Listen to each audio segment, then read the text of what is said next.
এটাকে নিয়ে বিজনেস হয়ে গেছে। আর বিজনেসটা এমন জায়গায় চলে গেছে যেখানে এই গরিব মানুষ সবসময় ম্যাজিক দেখতে অভ্যেস করে। কোথাও তো মানুষের বিশ্বাসটাকে আমরা খণ্ড কখনো করতে পারি না, তো মানুষের বিশ্বাস রয়েছে। তারাও 100% ট্রু এটাও আমি বলছি না। এটা মহাবিদ্যা, মহাসাগর, এত কিছু জানা সবার পক্ষে সম্ভব নয়। যেখানে মিঠুন আঙ্কেল স্বয়ং রয়েছেন, তো সেখানে আমার কাঁধটা বড়ই ছোট পড়বে। বিশ্বাস এমন জায়গায় চলে গেছে যেখান থেকে এখন আমাদের ডিসাইড করতে হবে যে টু বি আর নট টু বি। একটা ব্যাড ফেসের মধ্যে দিয়ে আমরা যাচ্ছি, প্রার্থনা করি তার বিচার শীঘ্রতমভাবে হোক, শীঘ্রতমভাবে। I can see what can happen tomorrow. আর আমি বলেও দিই কালকে এই সময় ব্রিজটা ভাঙবে। অ্যান্টিসিপেট করে দিচ্ছেন, কনক্লুশনে চলে আসছেন। জীবনকে জীবনের মতো করে দেখে সেইভাবেই জীবনকে তৈরি করতে হয়, বড় করতে হয়।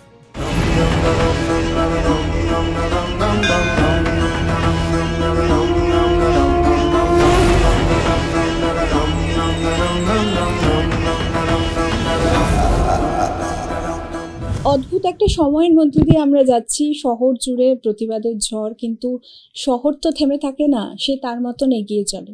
আমরা দেখেছি রাস্তায় নেমে প্রতিবাদ করছেন অনেক তারকারা, কিন্তু কাজে তো ফিরতেই হবে, কারণ একটা ইন্ডাস্ট্রিকে জড়িয়ে অনেক মানুষের রুটি রুজি রয়েছে। সামনে পুজো আসছে, পুজোয় ছবি মুক্তি আছে এবং ছবির শুটিংও শুরু হচ্ছে। পুজোয় এবার মুক্তি পেতে চলেছে শাস্ত্রী, আর আমরা আজকে রয়েছি সেই শাস্ত্রী নিয়ে কথা বলতে। আমার সঙ্গে রয়েছেন মেগাস্টার দ্য মিঠুন চক্রবর্তী, আর রয়েছেন অবশ্যই আমাদের সবার ভীষণ কাছের এবং প্রাণের মানুষ সোহম। আমি যেটা বলছিলাম যে কাজ তো শুরু করতেই হবে, তো শাস্ত্রী আসছে পুজোতে। এই ছবিটা আপনাকে দেখেছি যে এই সময় আপনি খুব কম ছবি করেন, মানে প্রায় করেনই না, এবং একটা ব্লকবাস্টার বাংলা ছবিকে আপনি ফিরিয়ে দিয়েছেন যখন ইন্ডাস্ট্রির খুব দরকার ছিল একটা ব্লকবাস্টার। তারপর শাস্ত্রী কি মনে হলো, এই কাজটা কেন মনে হলো যে এটা করতেই হবে? আমি কিন্তু আগে থেকেই বলছি, বলে আসছি, এখন সব বই করা আমার পক্ষে সম্ভব নয়, শারীরিকভাবে এইভাবে যেভাবেই বলুন। আর আমি বলেছি যে গল্প আমাকে কাতুকুতু দেবে, মানে আমাকে ইনসাইট করবে, এক্সাইট করবে, সেই বইগুলোই আমি করব। তো শাস্ত্রী আমাকে করেছে, সেই জন্য আমি শাস্ত্রীকে হ্যাঁ বলেছি। শাস্ত্রীর গল্প আলাদা, একদমই আলাদা, মানে রেগুলার বইয়ের থেকে আলাদা। নতুন ধরনের জিনিস প্রেজেন্ট করতে চাই অডিয়েন্সকে, দেখি এবার অডিয়েন্স লাইক করে কিনা। একদম। আর ছবিতে যেমন সোহম একটি চরিত্রে অভিনয় করেছে, যেমন এই ছবির প্রযোজনার দায়িত্ব তোমার কাঁধে। তো এই সময় দাঁড়িয়ে এই ছবিটা কেন মনে হলো যে এই যে একটা জ্যোতিষ এবং বিজ্ঞান, এটা তো আজকের নয়, এটা অনেক দিনের একটা বিষয়, আজকের দিনে এটা কিভাবে প্রাসঙ্গিক? দেখো, এই জ্যোতিষ আর বিজ্ঞানের লড়াইটা না, মানে আজকের দিন বলে নয়, প্রাচীন যুগ থেকে এটা প্রাসঙ্গিকতাটা রয়েছে। এবং কোথাও তো মানুষের বিশ্বাসটাকে আমরা খণ্ড কখনো করতে পারি না, তো মানুষের বিশ্বাস রয়েছে। এবং অনেক মানুষই কিন্তু ম্যাক্সিমাম ক্ষেত্রে কিন্তু আমরা এই যে অলৌকিক, ঠিক আছে, এইটার উপর বিশ্বাস রাখি, ভগবানের ওপর বিশ্বাস রাখি, আমরা ভূতেও আবার বিশ্বাস করি যদি নেগেটিভ পাওয়ার ধরি। তো সবটা মিলিয়ে কারণ বিশ্বাস নিয়ে একে অপরের ইন্ডিভিজুয়াল তার বিভিন্ন রকম মতামত হতে পারে, কিন্তু এই বিশ্বাসটা আমরা প্রত্যেকেই কিছু না কিছু ক্ষেত্রে করি। অ্যান্ড সায়েন্সও আছে সেখানে। যত দিন যাচ্ছে টেকনোলজি অ্যাডভান্স হচ্ছে, সায়েন্স অ্যাডভান্স হচ্ছে, সেইভাবে আমরা পৃথিবী সেই গতি নিয়ে এগিয়ে চলেছে। বাট কোথাও কিন্তু একটা ট্যাসেল থেকেই যায় between science, between astrology, between এই বিশ্বাস বা এই অলৌকিকতার মধ্যে। তো সেটা নিয়ে আমার মনে হয়েছে যে এরকম একটা খুব ভালনারেবল একটা সাবজেক্ট, যেখানে প্রত্যেকটা মুহূর্তে আমাদের নিজেদের মধ্যেই দ্বন্দ্ব হয়তো চলে, তো সেটা যদি মানুষের সামনে আনা যায়, সেটা হয়তো তার প্রাসঙ্গিকতা সবসময় থাকবে। এটা একটা বিষয়। আর তার আগে বলি যে এখানে প্রযোজনার দায়িত্বে এটা শুধুমাত্র আমার মানে একার সম্ভব নয়, কারণ যেখানে মিঠুন আঙ্কেল স্বয়ং রয়েছেন, তো সেখানে আমার কাঁধটা বড়ই ছোট পড়বে। তো সেখানে আরেকজন যিনি আমাকে সাপোর্ট করেছেন, অবশ্যই একটা the pillar of the Bengal industry, that is Surinder films. রানেদা রয়েছেন, সুরিন্দর আঙ্কেল রয়েছে, যৌথভাবে আমরা প্রযোজনাটা করছি এবং তবেই এই শাস্ত্রীটা সম্ভব হয়েছে। দাদা, যেটা বলছিল সোহম যে এই যে জ্যোতিষ এবং বিজ্ঞানের, যে আপনি জ্যোতিষে বিশ্বাস করেন? একদম পুরোপুরি। আমি আবার পাথরে বিশ্বাস করি না, কিন্তু জ্যোতিষে করি। কারণ আমি বিশ্বাস করি কে আকর্ষণে বিশ্বাস করি। যদি সূর্যের চারদিকে যদি সমস্ত গ্রহ নক্ষত্র তার আকর্ষণে আটকে রেখে ঘুরে বেড়াচ্ছে, ততখানি এফেক্ট আমাদের উপরও পড়ছে। এই প্ল্যানেটে আমরা রয়েছি, হয়তো অন্য প্ল্যানেটে এখনও আবিষ্কার হয়নি, যেটা তাদের উপরে পড়ছে, কিন্তু পড়ছে। তা আমার বিশ্বাসকে পৃথিবী আর চাঁদের আকর্ষণেই জোয়ার ভাটা তৈরি হচ্ছে। সায়েন্স বলছে হ্যাঁ হচ্ছে, আমরা বলছি আকর্ষণ হচ্ছে, ওরা অন্যভাবে তার যুক্তি দিচ্ছে। আমি বলছি না সেই যুক্তিটাও ভুল, আমি সেটা বলছি না, আমি বলছি হচ্ছে। কারণ আমার প্রশ্ন থাকে সব সময় সায়েন্সকে, কে ধূম্রকেতু এত বছর পরে, এত ডিগ্রিতে, এত দিশাতে, এত বছর পরে এখান দিয়ে পাস করবে? তখন তো নাসা ছিল না, হাবলও ছিল না, জেমসও ছিল না। তাহলে তখন তারা কিভাবে দেখে, কিভাবে আবিষ্কার করেছেন যেটা আজকের দিনে হুবহু ওই দিনে ওই সময় ধূমকেতু পাস করছে? How is it possible? তাহলে কেউ না কেউ দেখেছেন। সেই সময় আকাশ এত ক্লিয়ার ছিল যেন মনে হচ্ছে হাত দিয়ে চাঁদ ধরা যায়, তাই না? তো তারা দেখেছেন, দেখে গণনা করেছেন, বলেছেন। তার মানে এটা নিয়ে তারাও 100% ট্রু, এটাও আমি বলছি না। এটা মহাবিদ্যা, মহাসাগর, এত কিছু জানা সবার পক্ষে সম্ভব নয়। সেই জন্যই মত দ্বিমত। তারপরে এটাকে নিয়ে বিজনেস হয়ে গেছে, আর বিজনেসটা এমন জায়গায় চলে গেছে যেখানে এই গরিব মানুষ সবসময় ম্যাজিক দেখতে অভ্যেস করে। গরিব মানুষ ম্যাজিক দেখতে চায়। আর ম্যাজিক এমনই জিনিস যে যতক্ষণ না গড ম্যান বা গড দুজনকেই ম্যাজিক দেখাতে হবে, তাহলে কেউ বিশ্বাস করবে না। তাহলে 100টা কালী মন্দির আছে, তো তাহলে ওই কালী মন্দিরই সব স্বপ্ন পূরণ হয় কেন? বাকি যে মন্দিরগুলো আছে তারা কি করছেন? তারা দূরবীন দিয়ে খুঁজে বেড়াচ্ছে? না, এটা বিশ্বাসের ব্যাপার, এটা ম্যাজিকের ব্যাপার। ওই ম্যাজিকটা আর গরিবদের প্রতি ম্যাজিকটা একটু বেশি চলে। আমি গরিব মানে আমার কাছে ওই যে পৃথিবীর সব থেকে রিচেস্ট ম্যানও গরিব, কেন 1,00,000 টাকা শেয়ার কমে গেলে বলে কাল রাত্রির অবধি ওর ঘুম নেই, 1,00,000 টাকা কমে গেছে। তো গরিব সবাই এখানে, তফাৎ নেই। সেইখানেই ম্যাজিকটা এমনভাবে কাজ করে, তা বলে বিশ্বাসের জায়গাটা ওইখানে চলে যায়। মানে বিশ্বাসে মিলায় বস্তু তর্কে বহুদূর। হতে পারে, বলতে পারেন, কিন্তু আমি মনে করি কি বিশ্বাস এমন জায়গায় চলে গেছে যেখান থেকে এখন আমাদের ডিসাইড করতে হবে যে টু বি আর not to be, or to be. মানে এটাকে ধরবো না, এটাকে ধরবো না, এটা যেটা ধরেছি সেটাই ধরবো। সেই বিশ্বাসটা রাখতে হবে। দেখুন, ম্যাজিক তো হয়, মানে 2 লক্ষর মধ্যে হঠাৎ দেখলেন একজনের উপর ম্যাজিক চলে গেল, তার উপর ভরসা করে আরো 2 কোটি, তার উপর ভরসা করে আরো 10 কোটি, এইভাবেই চলে আসছে। যেমন এইখানে এই ক্যারেক্টার কালকে কি হবে সে আজকে দেখতে পায়। I can see what can happen tomorrow. আর আমি বলেও দিই কালকে এই সময় ব্রিজটা ভাঙবে। পাগল হয়েছিস নাকি? তারপরের দিন দেখে হ্যাঁ সত্যি করে তো ভেঙে পড়েছে। তো এই যে বিলিভটা, এই একজনের উপর ম্যাজিক হয়ে গেছে। এখন সেই ম্যাজিকটা ধরে ধরে কে কিরমভাবে সেটাকে ইউজ করে। So I have miss used ইট। যেখানে সেই সায়েন্সের জন্ম, সায়েন্স বলছে কি এটা আপনি কি করছেন, মানুষকে বোকা বানাচ্ছে, এই করছে, তো বলে না আমি বোকা কিছুই বানাচ্ছি। But he has become from a nobody two somebody. তারপর একদিন সে রিয়েলাইজ করে যে দিস ইজ অল ভুল। ম্যাজিক জীবন হতে পারে না। জীবনকে জীবনের মতো করে দেখে সেইভাবেই জীবনকে তৈরি করতে হয়, বড় করতে হয়।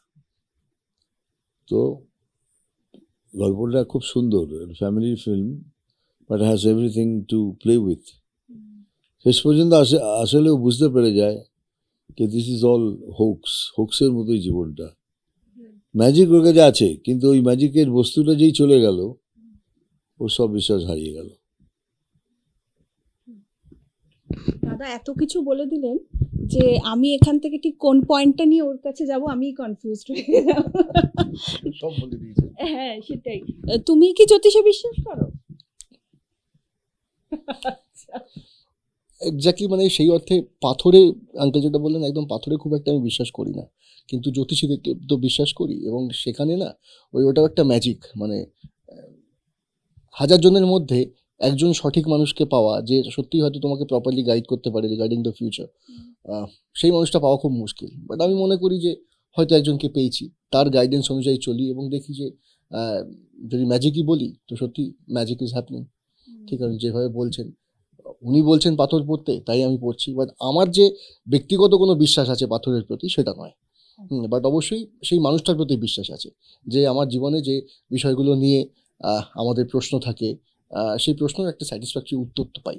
তো সেই ক্ষেত্রে জ্যোতিষে ডেফিনেটলি বিশ্বাস করি।